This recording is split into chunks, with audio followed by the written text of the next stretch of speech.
सुप्रभात बच्चों, आज हम पढ़ेंगे पाठ 16 पानी की कहानी। लेखक क्या कह रहे हैं इसमें? मैं आगे बढ़ा ही था कि बेर की झाड़ी पर से मोती सी एक बूंद मेरे हाथ पर आ पड़ी। मेरे आश्चर्य का ठिकाना न रहा जब मैंने देखा कि ओस की बूंद मेरी कलाई पर से सरक कर हथेली पर आ गई है। मेरी दृष्टि ही पड़ते ही वह ठहर गई। थोड़ी देर तो मुझे सितार के तारों की झनकार सुनाई देने लगी। देखा कि आपको चित्र में दिखाई दे रहा है, एक व्यक्ति है, उसके हाथ पे पानी की एक देखिए बूंद भी दिखाई दे रही, छोटी सी। मैंने सोचा कि कोई बजा रहा होगा, चाउर देखा कोई नहीं था। फिर अनुभव हुआ कि ये स्वर मेरी हथेली से निकल रहा है। ध्यान से देखने पर क्या मालूम हुआ, बूंद के 2 कण हो गए हैं और वे दोनों हिल हिलकर स्वर उत्पन्न कर रहे हैं, मानो बोल रहे हों। उसी सुरीली आवाज़ में मैंने सुना, सुनो सुनो। मैं चुप था, फिर आवाज़ आई, सुनो सुनो। अब मुझसे रहा नहीं गया, मेरे मुख से निकल गया, कहो कहो। उसकी बूंद मानो प्रसन्नता से हिल रही थी और बोल रही थी, मैं ओस हूँ। लेखक ने कहा, जानता हूँ। मैंने कहा, लोग तुम्हें पानी भी कहते हैं, जल भी, मालूम है। मैं बेर के पेड़ पर में से आई हूँ। झूठी, मैंने कहा और सोचा, बेर के पेड़ से क्या पानी का फुवारा निकलता है? ऐसा लेखक ने सोचा और कहा। बूंद फिर पिली और क्या कहा, मैं मानो मेरे अविश्वास से उसे दुख हुआ हो। सुनो, मैं इस पेड़ के पास की भूमि में बहुत दिनों से इधर उधर घूम रही थी। मैं कणों को हृदय टटोलती फिरी एकाएक पकड़ी गई। मैंने पूछा, कैसे? तब वो बोलती, वह जो पेड़ तुम देखते हो ना, वो ऊपर ही इतना बड़ा है नहीं है, पृथ्वी में भी लगभग इतना ही बड़ा है। जितना ये पेड़ ऊपर है उतना ही जमीन के अंदर भी है। उसकी जड़ें, छोटी बड़ी जितनी भी जड़ें हैं, रोए हैं, वो रो बड़े निर्दयी होते। मुझ जैसे असंख्य जल कणों को वो बलपूर्वक पर पृथ्वी में खींच लेते हैं। यानी पेड़ों की जड़ें हैं, वो क्या करती है, पानी को अपने अंदर खींच लेती है। कुछ तो पेड़ एकदम खा जाते हैं और अधिकांश का सब कुछ छीनकर उन्हें बाहर निकाल देते हैं। क्रोध और घृणा से उस बूंद का शरीर कांपने लगा था। तुम क्या समझते हो कि वे इतने बड़े यूं ही खड़े हैं? उन्हें इतना बड़ा बनाने में मेरे असंख्य बंधुओं ने अपने प्राण नाश कर दिया था। बूंद क्या कह रही है, इस पेड़ को इतना बड़ा करने में मेरे जैसी अनेकों बूंदों ने अपने प्राण तक न्यौछावर कर दिए, यानी समर्पित हो गई हैं। मैं बड़े ध्यान से उसकी कहानी सुन रहा था। हाँ, तो मैं भूमि के खनिजों को अपने शरीर में घुलाकर आनंद से फिर रही थी कि दुर्भाग्यवश एक रोए से मेरा शरीर छू गया। मैं कांपी। धूप भागने का मैंने प्रयत्न किया, परंतु वो पकड़कर छोड़ना नहीं जानते। मैं रोए में खींच ली गई। फिर क्या हुआ, मैंने पूछा। मैं एक कोठरी में बंद कर दी गई। थोड़ी देर बाद ऐसा जान पड़ा, कोई मुझे पीछे से धक्का दे रहा है और मानो हाथ पकड़ आगे खींच रहा हो। मेरा एक भाई भी वहाँ लाया गया। उसके लिए स्थान बनाने के कारण मुझे दबाया जा रहा था। आगे एक और बूंद ने मेरा हाथ पकड़कर ऊपर खींच लिया। मैं उन दोनों के बीच पिस चली, यानी 2 बूंद थी, उन दोनों के बीच में मैं पिस गई। मैं लगभग 3 दिन तक सांसत भोगती रही, मतलब तकलीफ देखती रही। मैं पत्तों के नन्हे नन्हे छेदों से होकर जैसे तैसे जान बचाकर यहाँ भाग कर आ गई हूँ। पत्ते पर पहुँचते ही उड़ जाऊंगी, मैंने यह सोचा था, परंतु बाहर निकल पर मुझे याद हुआ कि रात होने वाली है और सूर्य जो हमें उड़ने की शक्ति देता है वो अस्त हो गया है। वायुमंडल में इतने जलकण रहे हैं, मेरे लिए वहाँ कोई स्थान नहीं। मैं अपना भाग्य पर भरोसा कर पत्तों पर सिकुड़ती पड़ी रही। जब मैंने तुम्हें देखा तो मेरी जान में जान आ गई और अब मैं अपनी रक्षा के लिए तुम्हारे हाथ पर कूद पड़ी। इस दुख का भावपूर्ण कहानी का मुझ पर यह प्रभाव पड़ा कि मैंने कहा, जब तक तुम मेरे पास हो तुम्हें कोई पत्ता भी न छू सकेगा।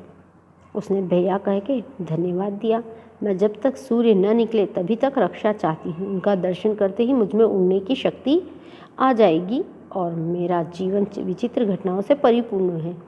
मैं उसकी कहानी तुम्हें आगे भी सुनाऊंगी। तुम्हारा हाथ तनिक भी न दुखेगा। उसने कहा। तो लेखक क्या कहते हैं, अच्छा सुनाओ। उन्होंने क्या कहा, बहुत दिन हुए पुरखे हाइड्रोजन और ऑक्सीजन नामक 2 गैसें वायुमंडल के लपटों के रूप में विद्यमान थी। सूर्यमंडल अपने निश्चित मार्ग पर चक्कर काट रहा था। वे दिन थे जब हमारे ब्रह्मांड में उथल पुथल हो रही थी। अनेक ग्रह उपग्रह बन रहे थे। ठहरो, क्या तुम्हारे पुरखे अब सूर्यमंडल में नहीं है? उसने पूछा। हैं। उनके वंशज अपनी भयावह लपेटों से अब तक भी उनका मुख उज्ज्वल किए हुए हैं। हाँ, तो मेरे पुरखे बड़ी प्रसन्नता से सूर्य के धरातल पर नाचते रहते हैं। एक दिन की बात है, दूर एक प्रचंड प्रकाश का पिंड दिखाई पड़ा, जिसकी आंखों को देखकर आंखें चौंधियाने लगी। यह पिंड बड़ी तेजी से सूर्य की ओर बढ़ रहा था। जो पास आता उसका आकार बढ़ता जाता। वह सूर्य से लाखों गुना बड़ा था। उसकी महान आकर्षक शक्ति से हमारा सूर्य कांप उठा। ऐसा ज्ञात हुआ था कि उस ग्रह राज से टकराकर हमारा सूर्य जो है वह चूर्ण हो जाएगा, लेकिन वैसा हुआ नहीं। वह सूर्य के सहस्त्रों मील दूर से घूमकर चला गया, परंतु उसकी भीषण आकर्षक शक्ति के कारण सूर्य का एक भाग टूटकर उसके पीछे चला गया। सूर्य से टूटा हुआ भाग इतना भारी खिंचाव संभाल न सका और कई टुकड़ों में बट गया। उन्हीं टुकड़ों में से एक हमारी पृथ्वी है। आरंभ में हमारी पृथ्वी एक आग का गोला थी, परंतु इन लपटों में से तुम पानी कैसे बनी मुझे ठीक से पता नहीं। अरबों वर्ष पहले मैं हाइड्रोजन और ऑक्सीजन की रासायनिक क्रिया से उत्पन्न हुई हूँ।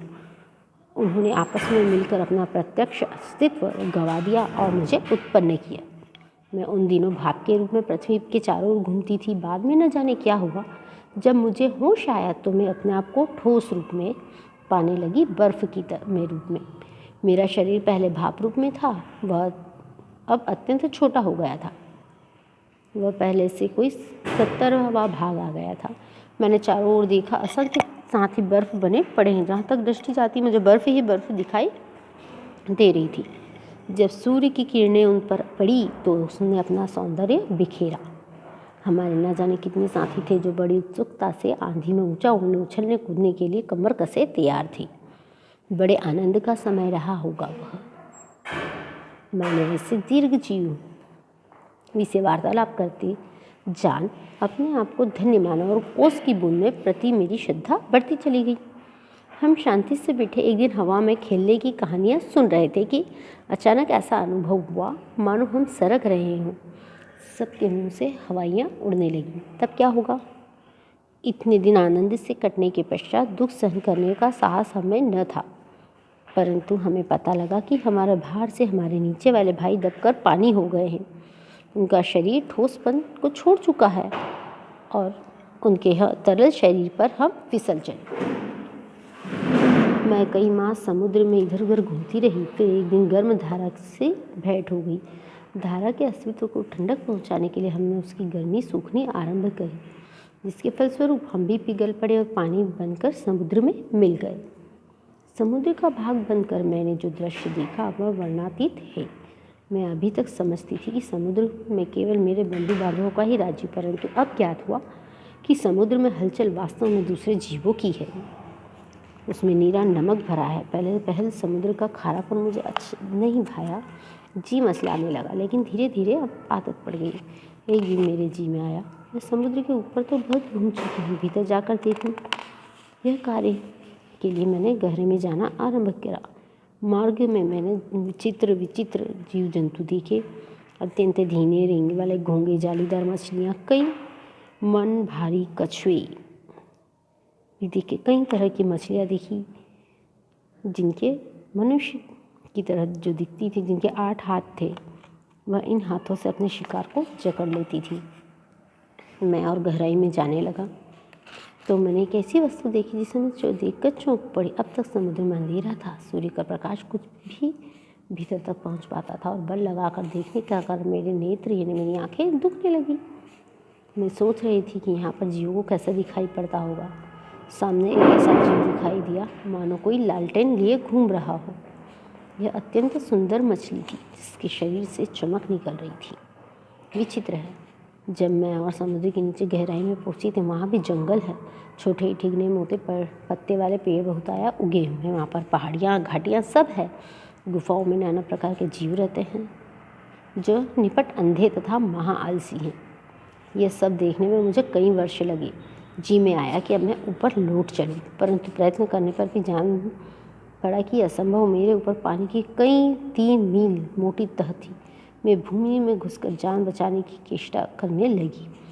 यह मेरे लिए कोई नई बात नहीं थी। करोड़ों जलकण इसी भांति अपनी जान बचाते हैं और समुद्र का जल नीचे धंसता जाता है। मैं अपने दूसरे भाइयों के पीछे पीछे चट्टान में घुस गई। कई वर्षों में कई मील मोटी चट्टान में घुसकर हम पृथ्वी के भीतर एक खोखले स्थान में निकले और एक स्थान पर इकट्ठा होकर हम लोगों ने सोचा कि क्या करना चाहिए। कुछ की सहमति थी कि हम यहीं पड़े रहना ठीक है, परंतु कुछ उत्साही युवा भी थे। वे एक स्वर में बोले, हम खोज करेंगे, पृथ्वी के हृदय में घूम घूम कर देखेंगे कि भीतर क्या छिपा हुआ है। हम शोर मचाते हुए आगे बढ़े। एक स्थान पर पहुँचे जहाँ ठोस वस्तु का नाम भी नहीं था। बड़ी बड़ी लाल पीली चट्टान थी और विभिन्न प्रकार की वहाँ धातुएं बहने को उतावली थी। इस स्थान के आसपास एक दुर्घटना होते होते बची। हम लोग अपनी इस खोज से इतने प्रसन्न थे कि अंधाधुंध बिना मार्ग देखे आगे बढ़ते जा रहे थे। इसने अचानक एक ऐसी जगह जहाँ पहुँचे जहाँ तापक्रम बहुत ऊंचा था और यह हमारे लिए असहाय था। अपने अगुआ कांपे और देखते देखते उनका शरीर ऑक्सीजन और हाइड्रोजन में विभाजित हो गया। इस दुर्घटना में मेरे कान खड़े हो गए। मैं अपने और बुद्धिमान साथियों के साथ एक और भागी। अब हम लोग ऐसे स्थान पर पहुंचे थे जहां पृथ्वी का गर्भ रह रहकर दिल हिल रहा था। एक जोर का धक्का लगा, धड़ाका हुआ। हम बड़ी तेजी से बाहर फेंक दिए गए, ऊंचे आकाश में उड़ चले। इस दुर्घटना से हम चौंक पड़े। पीछे देखने पर ज्ञात हुआ कि पृथ्वी फट गई है। उसमें से धुआं, रेत, पिघली धातुएं, लपटें निकल रही। यह दृश्य बड़ा ही शानदार था। इसे देखने की हमें बार बार इच्छा होने लगी। मैं समझ गया, परंतु ज्वालामुखी की बात कर रही हो। लेखक ने कहा, हाँ, तुम लोग इसे ज्वालामुखी कहते हो।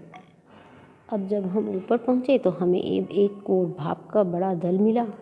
हम गरज कर वापस आपस में मिले और आगे बढ़े। पुरानी सहेली आंधी के भी हमें यहाँ दर्शन हुए। वह हमें पीठ पर लादे इधर उधर ले जाती। बड़े दिन आनंद से हमारे कट रहे थे। हम आकाश में स्वच्छंद घूमते फिर रहे थे। बहुत से भाप जलकण से मिलने के कारण हम भारी हो चले और नीचे झुकाए और एक दिन बूंद बनकर नीचे कूद पड़े। मैं एक पहाड़ पर गिरी और अपने साथियों के साथ मेली कुचेली हो एक और बह चली। पदार्थों में एक पत्थर से दूसरे पत्थर पर कूदने और किलकारी मारने में मुझे बहुत मज़ा आया। हम एक बार बड़ी ऊंची शिखर पर से कूदे और नीचे चट्टान पर गिरे। बेचारा पत्थर हमारे प्रहार से टूटकर खंड खंड यानी टुकड़े टुकड़े हो गया। यह तो तुम इतनी रेत देखते हो, पत्थरों को चबा चबा कर हम ही बनाते हैं। जिस समय हम मौज में आते हैं तो कठोर से कठोर वस्तु हमारा प्रहार सहन नहीं कर सकती। अपनी विजय में उन्मत्त होकर हम लोग इधर उधर बिखरने लगे। मेरी इच्छा बहुत दिनों से समतल भूमि देखने की थी, इसलिए मैं एक छोटी धारा में मिल गई। सरिता के वे दिवस बड़े मज़े के थे। हम कभी भूमि को काटते, कभी पेड़ों को खोखला कर उन्हें गिरा देते। बहते बहते मैं एक दिन एक नगर के पास पहुंची। मैंने देखा कि नदी के तट पर एक ऊंची मीनार में से कुछ काली काली हवाएं निकल रही हैं। मैं उत्सुक हो उसे देखने को आगे बढ़ी। अपने हाथों दुर्भाग्य को न्योता दिया। जो ही मैं उसके पास पहुंची, अपने और साथियों के साथ एक मोटे नल में खींच ली गई। कई दिनों तक मैं नल नल घूमती फिरी। मैं प्रति क्षण उसमें से निकल भागने की चेष्टा करने लगी। भाग्य ने मेरा साथ दिया। एक दिन रात के समय में इस स्थान पहुंची जहां नल टूटा हुआ था। मैं तुरंत उसमें से होकर निकल भागी और पृथ्वी में समा गई। अंदर घूमते घूमते पेड़ के पास पहुंची। वह रुकी। सूरज निकल आए थे। बस मैंने कहा, हाँ, मैं अब तुम्हारे साथ नहीं ठहर सकती। सूर्य निकल आया है, तुम मुझे रोककर नहीं रख सकते। वह ओस की बूंद धीरे धीरे घटी और आंखों से ओझल हो गई।